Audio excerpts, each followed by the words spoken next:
At T-Mobile, our critical mission is providing unparalleled 5G coverage for when connectivity is mission critical.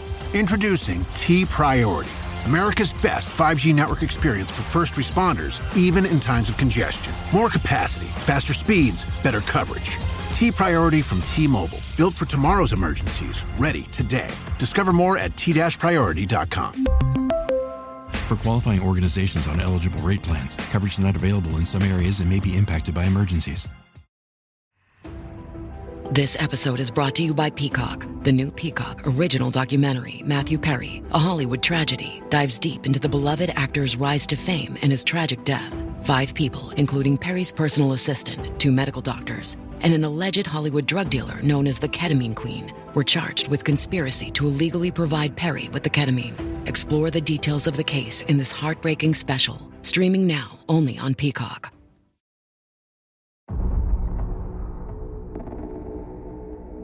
Qual é a função de um governo? O Estado deve ou não intervir na economia? Essas são apenas algumas perguntas que podemos nos fazer quando estudamos com mais atenção o que é o neoliberalismo, uma das ideologias mais influentes da atualidade. Mas isso não quer dizer que não tenha um enorme debate envolvido. Esses debates acontecem porque os termos ideológicos são sempre esticados, de um lado e do outro.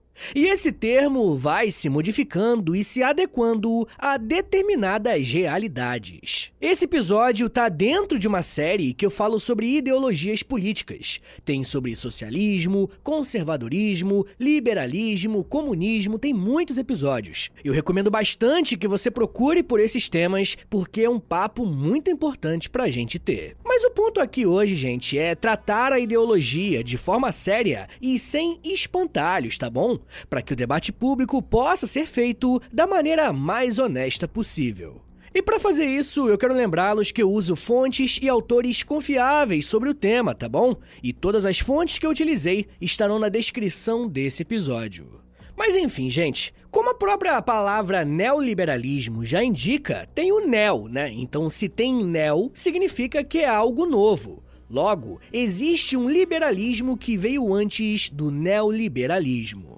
Mas nós não vamos nos aprofundar no tema liberalismo, porque, como eu já disse, tem um episódio aqui no feed que conta direitinho a origem histórica e o que significa liberalismo. Se você quiser ouvir esse episódio aqui primeiro, não tem problema, tá? Você pode ouvir primeiro esse e depois o liberalismo. Mas eu recomendo mesmo que você ouça esses 2 episódios, liberalismo e neoliberalismo, porque eles são ótimos complementos um para o outro. Bem, o termo neoliberalismo surgiu no século XX e trata-se de um sistema político-econômico. O seu objetivo, a princípio, era renovar o liberalismo clássico do século XIX. Não se sabe ao certo a primeira vez que o termo foi utilizado, mas ele aparece de forma esporádica em trabalhos de alguns intelectuais já no século XIX. Mas o uso mais formal aconteceu após um encontro de pensadores liberais que ocorreu em Paris, no ano de 1938. Nesse encontro, uma das coisas que ficou definida foi que o neoliberalismo iria incorporar práticas como livre empreendedorismo e livre competição, além, claro, da defesa de um Estado imparcial. Essa postura fazia uma clara oposição à economia de cunho keynesiano, ou seja, baseada nas teorias do economista John Maynard Keynes. Nessa perspectiva keynesiana, o Estado tinha uma função crucial para evitar crises e recessões. Nessa linha econômica, o Estado era um dos principais investidores na economia interna. Precisamos lembrar que o keynesianismo foi a saída encontrada pelo capitalismo após a queda da Bolsa de Valores de Nova York. A crise de 29 rachou o liberalismo clássico e colocou o capitalismo em perigo. A participação do Estado foi fundamental para não deixar o capitalismo quebrar. Uma das pessoas mais importantes para o pensamento neoliberal foi o austríaco Friedrich Hayek, e ele argumentou em sua obra Caminho da Servidão que o planejamento estatal da economia podia levar ao totalitarismo. A sua obra foi publicada em 1944, um período em que o autoritarismo de estados fortes, que atuavam em quase todos os setores da vida, era realmente uma questão sendo debatida. Hayek, junto a outros intelectuais, fundaram a Sociedade Montpellerin em 1947, pouco após o fim da Segunda Guerra Mundial. Esse centro de pensamento econômico defendia os valores liberais, como a economia de mercado e a liberdade de expressão. No entanto, as ideias defendidas pelos pensadores neoliberais, liderados por Hayek, não obtiveram grande sucesso logo de início. Muito se deu porque, no período em que começaram a publicar as suas ideias, o modelo keynesiano conseguia dar conta da realidade, ou seja, ele tinha salvado de fato o capitalismo da crise de 1929 e conseguiu criar, na década de 50, os Anos Dourados, um período em que as economias capitalistas cresceram de forma exponencial. Mesmo que o modelo econômico baseado nas ideias de Keynes tenha sido implementado já na década de 30, os efeitos da retomada econômica só surtiram efeito nas décadas seguintes e se consolidou após a Segunda Guerra Mundial.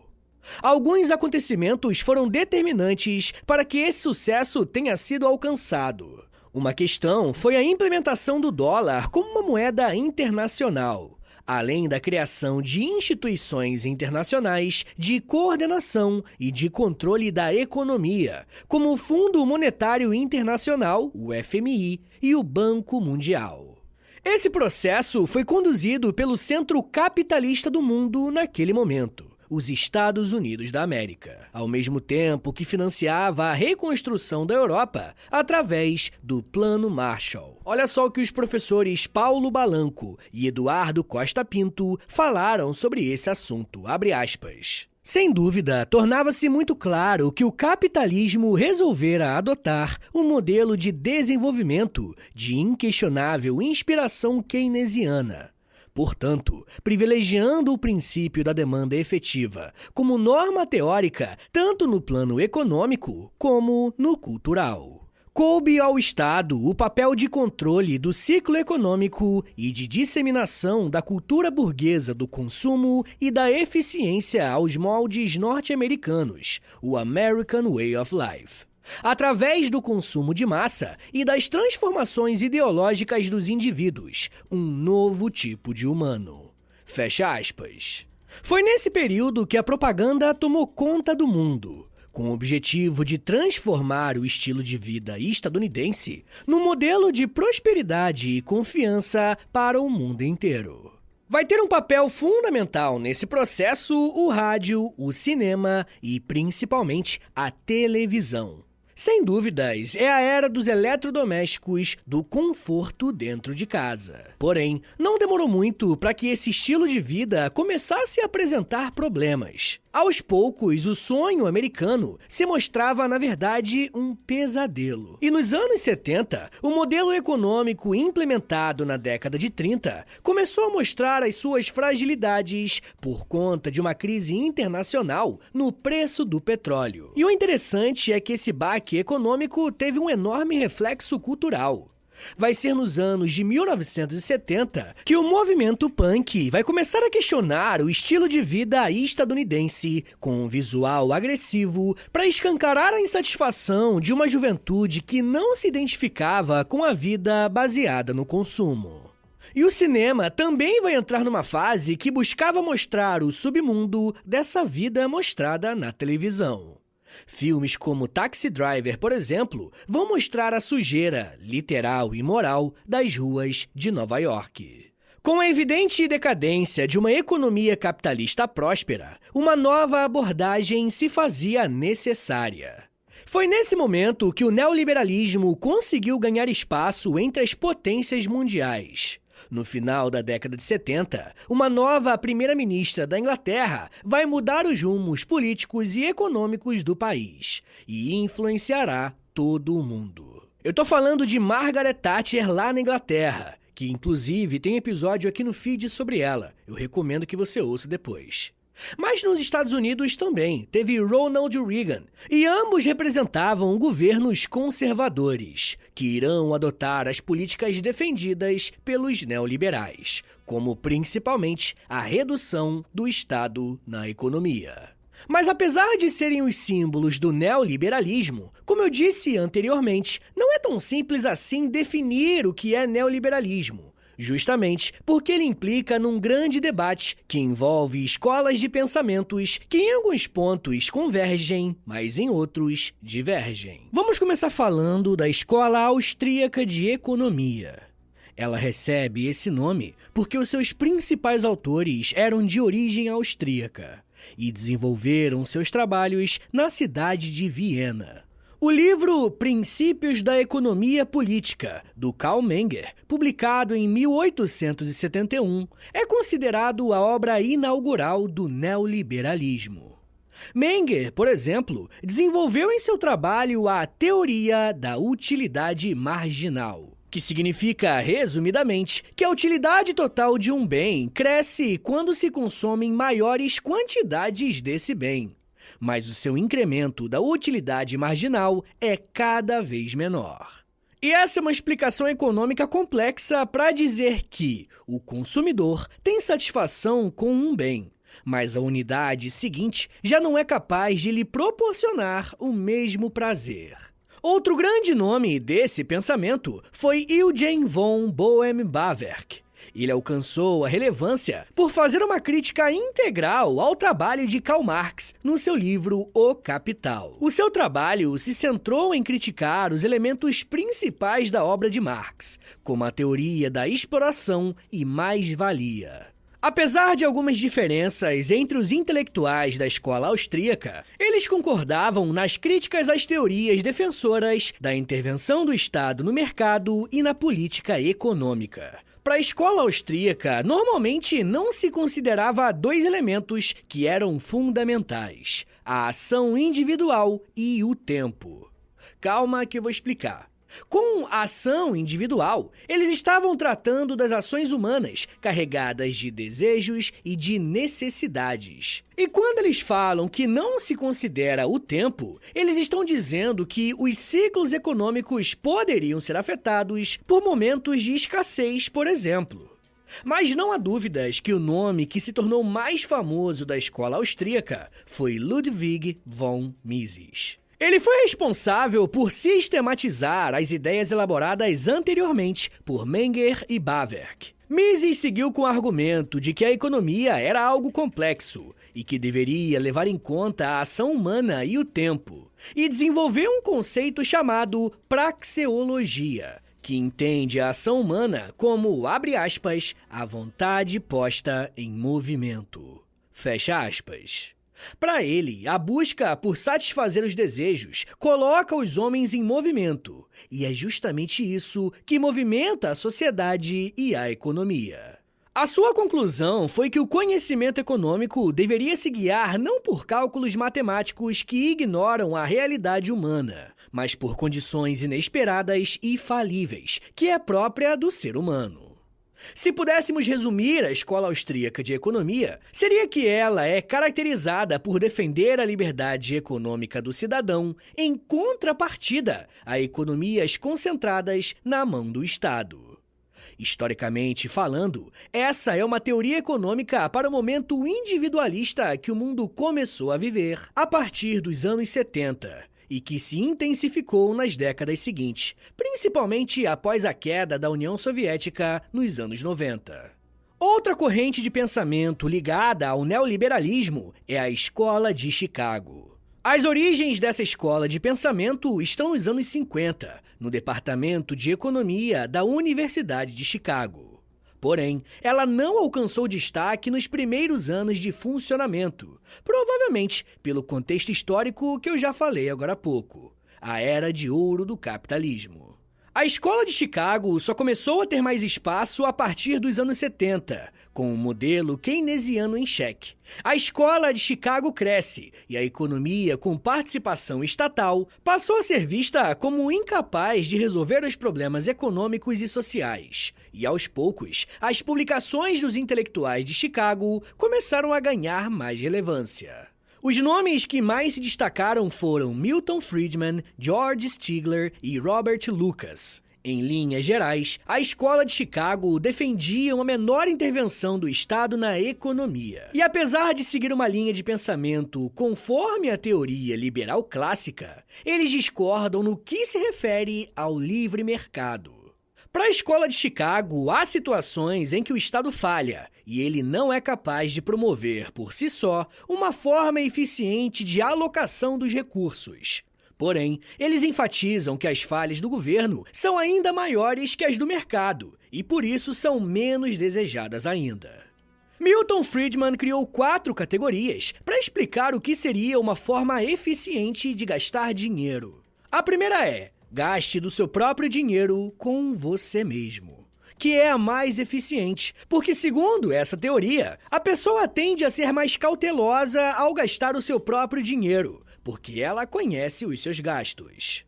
A segunda categoria é: gaste do seu próprio dinheiro com outra pessoa.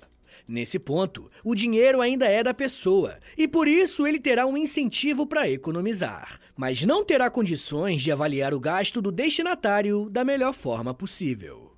A terceira é: gaste do dinheiro de outra pessoa com você mesmo.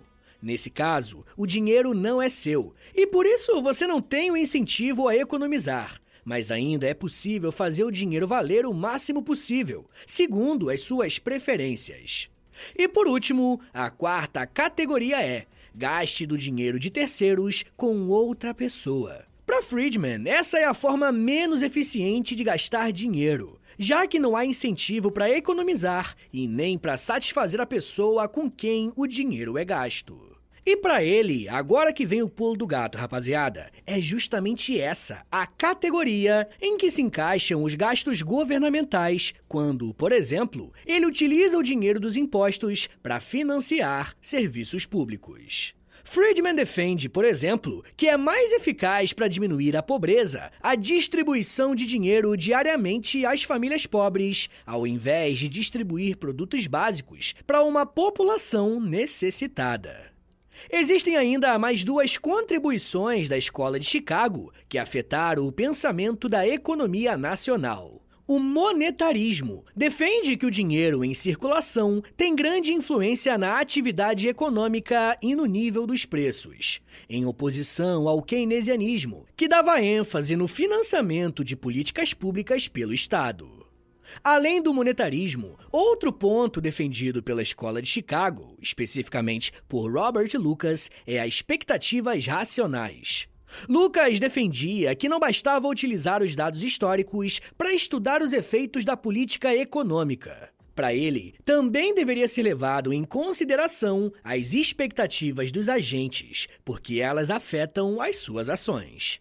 Assim, ele fundamentou a sua teoria na expectativa racional, ou seja, as expectativas do mercado são formadas a partir de uma previsão das expectativas dos agentes que atuam nessa economia. E eu sei, gente, eu sei que é um pouco confuso, mas depois você dá uma pesquisada em cada um desses conceitos, lê devagar com calma, que vai ficar muito mais fácil para você entender, claro, se você quiser aprender um pouco mais sobre neoliberalismo.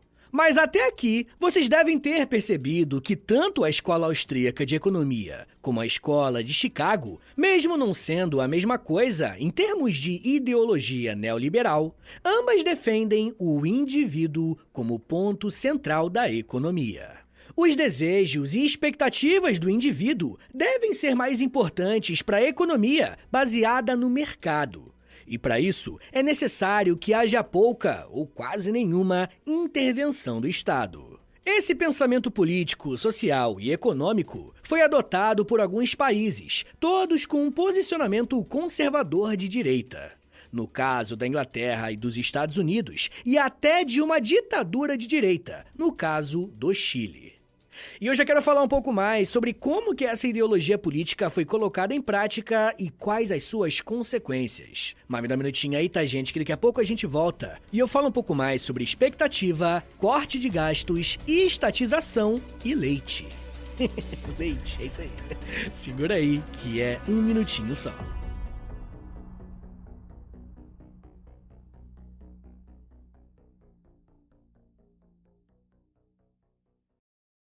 This episode is brought to you by LifeLock. During tax season, your personal info travels to a lot of places. Between payroll, your tax consultant, and the IRS. If your W-2 gets exposed, that's just the ticket for identity thieves. That's why LifeLock monitors millions of data points every second. If your identity is stolen, they'll fix it guaranteed or your money back.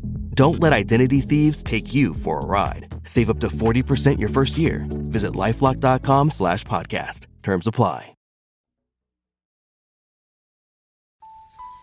Eu sempre sonhei em poder viver de criação e de educação. E graças ao apoio de vocês lá no Apoia-se, isso se tornou realidade. Entre em apoia.se/História em Meia Hora, que com 10, 20 ou 30 reais por mês, você não só contribui para esse trabalho continuar acontecendo, como também recebe recompensas exclusivas para os apoiadores. Com 10, você tem acesso a um podcast semanal exclusivo. Eu me aprofundo em um tema de um dos episódios da semana e envio diretamente para o seu e-mail através do Apoia-se. Já tem mais de 70 episódios por lá e você vai receber acesso a todos eles. Além do podcast exclusivo, com 20 reais, você também recebe acesso ao nosso Clube do Livro. Todo mês nós lemos um livro sobre história e conversamos no grupo do Telegram. E depois de 30 dias, fazemos uma call no Zoom para compartilharmos as nossas impressões. E com 30, além das recompensas anteriores, eu te adiciono no meu Amigos Próximos no Instagram, onde publico conteúdos diários com curiosidades históricas, tanto no @História em Meia Hora, quanto no @Prof. Vitor Soares. E se você tiver alguma dúvida sobre o apoio, é só entrar em contato comigo pelo e-mail historiaemmeiahora@gmail.com. apoia.se/História em Meia Hora. É apoia.se/História em Meia Hora. Valeu, gente!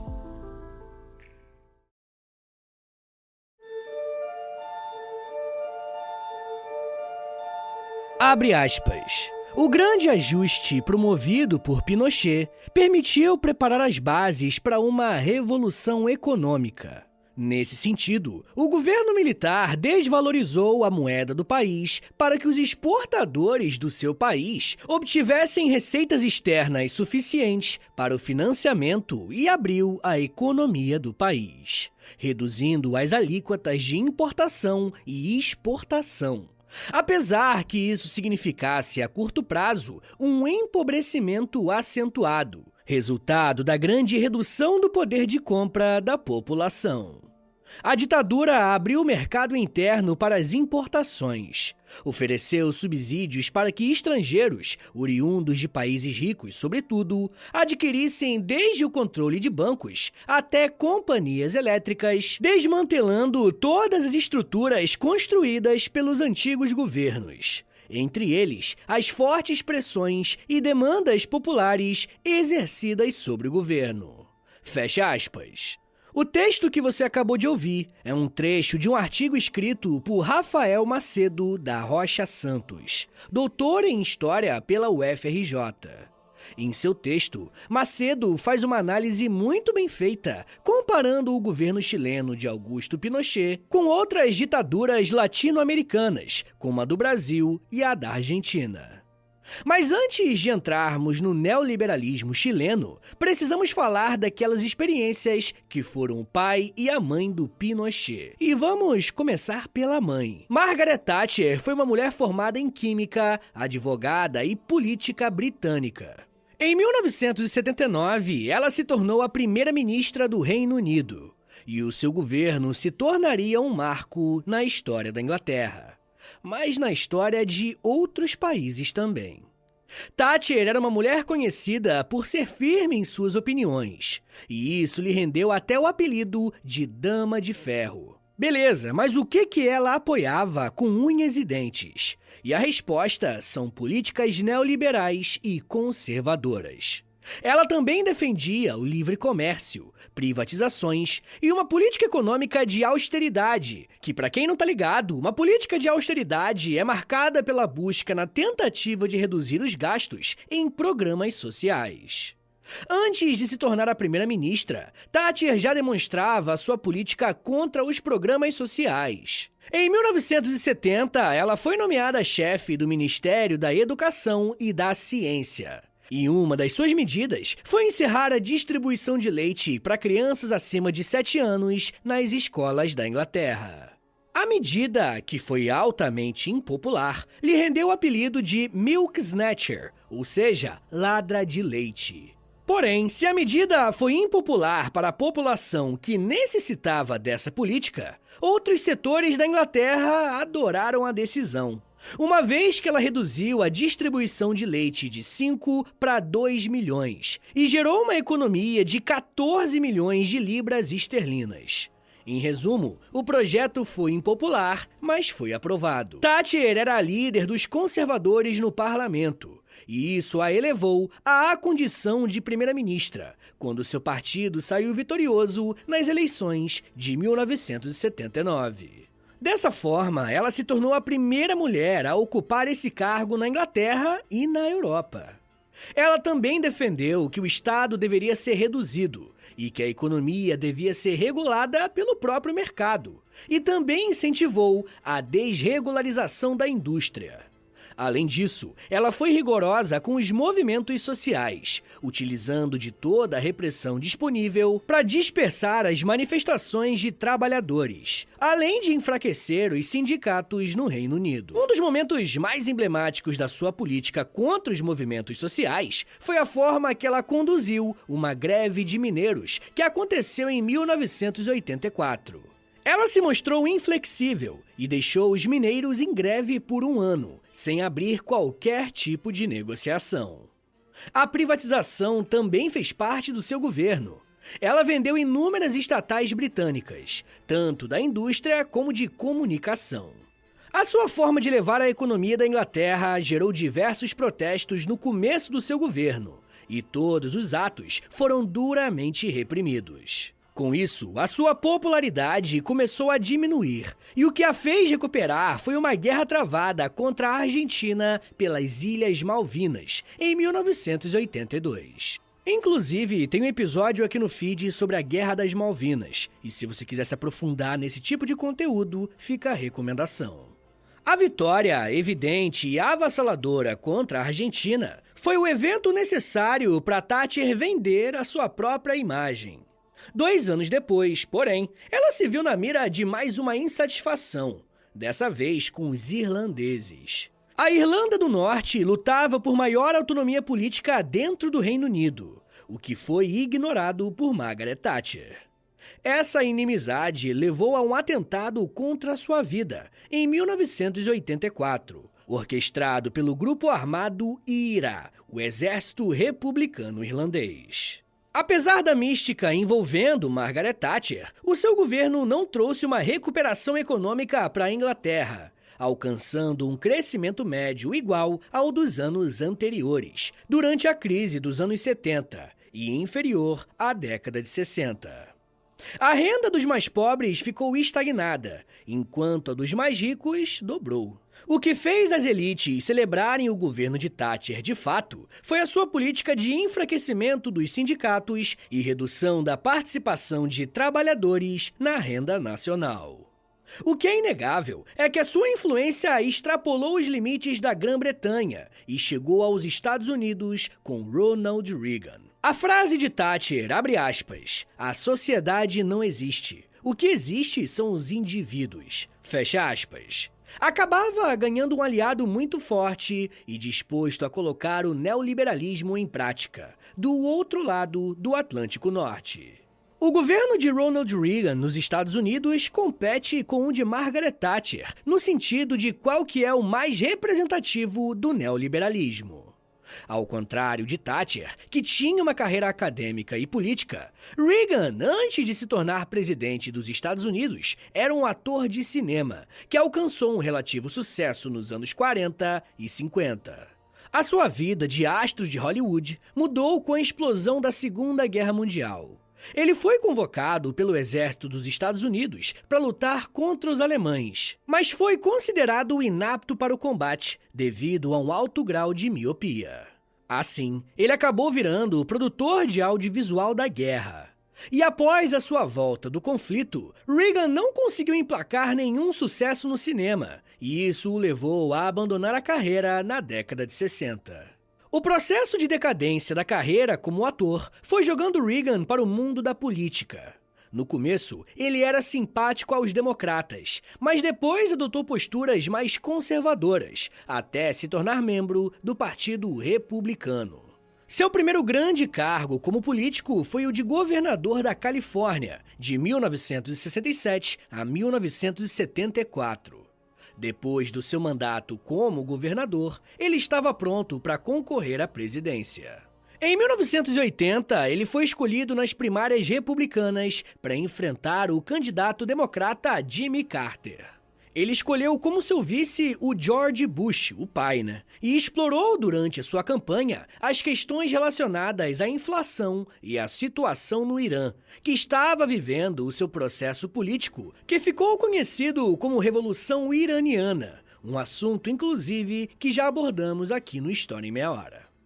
Reagan já apresentava um discurso que defendia a diminuição do papel do Estado na economia, redução dos impostos e menor regulação estatal em empresas privadas. Reagan terminou eleito com 51% dos votos e reeleito em 1984 com 59%.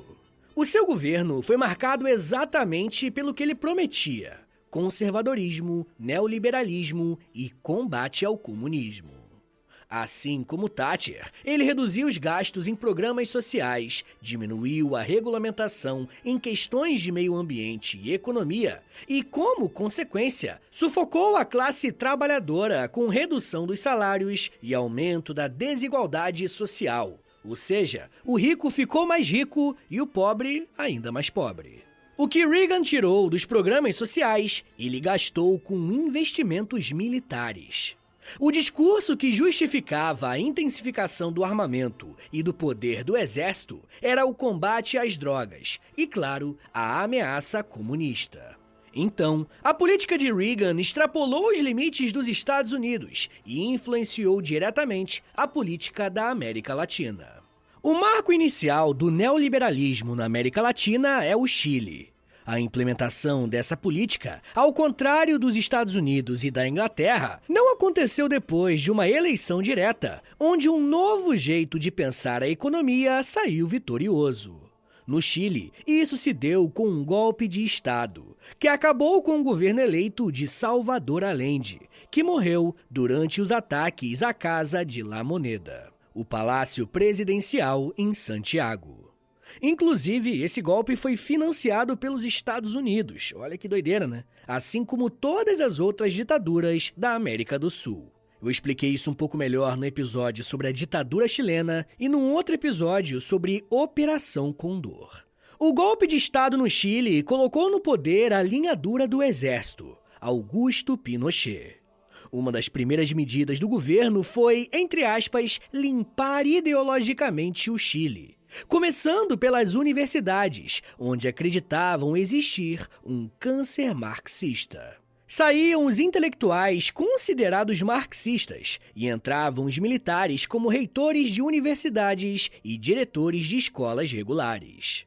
Feito essa primeira, entre aspas, limpeza, a ditadura de Pinochet começou seu plano de privatizações e de diminuição da atuação do Estado, como mandava a cartilha do neoliberalismo.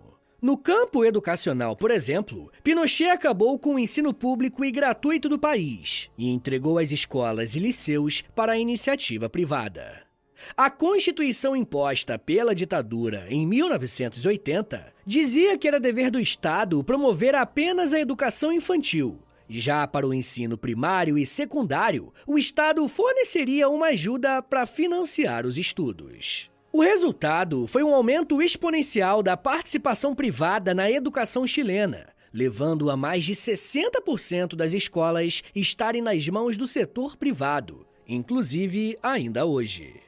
Pinochet mudou a forma que a previdência social era arrecadada e levou para o país os economistas da Escola de Chicago que eu falei agora há pouco.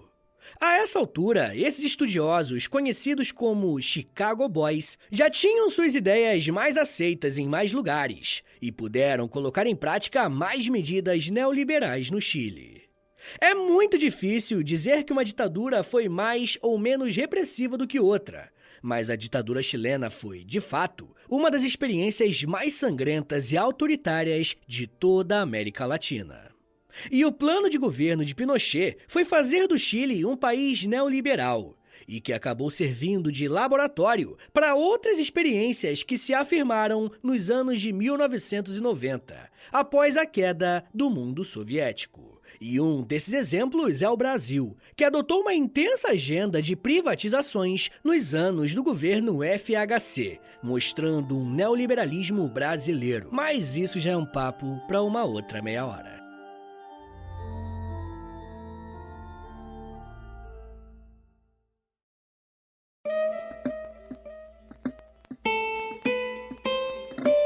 Senhores, muito obrigado por terem vindo até aqui. Meu nome é Vitor Soares, eu sou professor de História e você acabou de ouvir o História em Meia Hora. Eu gosto muito de falar de ideologia, de falar de política. Esse aqui foi um pouco mais histórico até do que eu pensava, do que eu tinha planejado, mas eu acho que é importante também, trazer o aspecto histórico, afinal, esse aqui é um podcast de história, para uma ideologia política e econômica, como é o caso do neoliberalismo.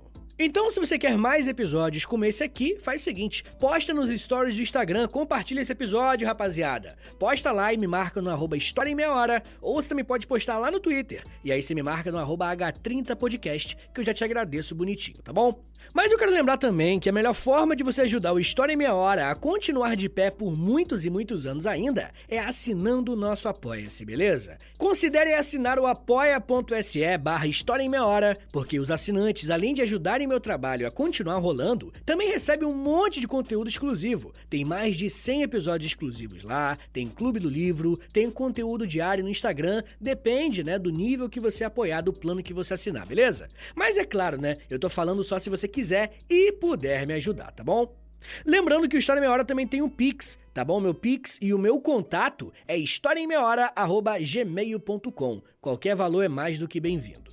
O História em Meia Hora, gente, tem uma parceria com a Loja, tá bom? LOLJA, Loja. Entra no site deles, loja.com.br, aí você digita História em Meia Hora, porque você vai ser transportado pra nossa lojinha. E na nossa lojinha tem um monte de produto, tem moletom, tem camiseta, tem raglan, tem regata, tem vários produtos iradíssimos e originais do História em Meia Hora, hein? Só tem lá. Então se você quiser ficar bonitão, bonitona, gatona, e também mostrar pra rapaziada que você gosta de história, porque as camisetas são de temáticas históricas, meio engraçadinhas, mas sempre com temáticas históricas, considere ir lá comprar um produto, uma camisa, alguma coisa do tipo, porque além de ficar gatão e gatona, você também ajuda o meu trabalho dessa forma. Rapaziada, uma coisa que eu vou pedir agora, e isso aqui é de graça, tá? Não custa nada, é R$0. É o seguinte, entra no meu perfil do História em Meia Hora no Spotify, clica nas 5 estrelinhas, por favor, tá bom? Na avaliação, depois clica em seguir e por último clica no sininho, porque o sininho envia uma notificação pro seu celular, avisando quando tem episódio novo, tá bom, gente? Então é isso, gente. Me siga nas redes sociais. É @Prof. Vitor Soares no Twitter, no Instagram e no TikTok. Eu tô sempre no TikTok fazendo os videozinhos educativos, beleza? Então é isso, gente. Muito obrigado, um beijo, até semana que vem! E valeu!